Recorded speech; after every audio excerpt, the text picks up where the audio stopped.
সুপ্রিয় দর্শক, আসসালামু আলাইকুম। বাংলাদেশ টিভির পক্ষ থেকে আমি মোহাম্মদ বাহারুদ্দিন এই মুহূর্তে অবস্থান করছি ব্রাহ্মণবাড়িয়া জেলা কসবা থানার অন্তর্গত কুটিচুমনি।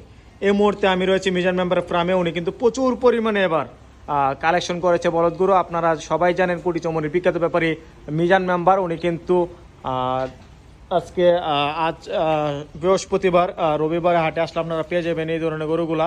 এবং আগামীকাল এবং এর পরের দিন আরও সময় রয়েছে 2 দিন। 2 দিনের মধ্যে কিন্তু ওনার কালেকশনে আরও প্রচুর পরিমাণে গরু চলে আসবে।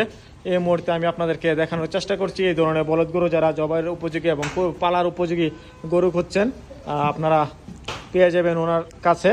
ওনার কাছ থেকে আপনারা সংগ্রহ করতে পারবেন প্রতি রবিবার। এবং এছাড়া ওনার কাছে 24 ঘন্টা গরু পাওয়া যায়। আপনারা ব্রাহ্মণবাড়িয়া জেলা কুটিচুমনি আসলে পেয়ে যাবেন ওনার কাছে 24 ঘন্টা গরু পেয়ে যাবে। ওই পাশে কিন্তু দেখতে পাচ্ছেন প্রচুর পরিমাণে বলদ গরুর আমদানি। এবং আজ রাতেও কিন্তু ওনার কালেকশনে অনেক গরু আসবে।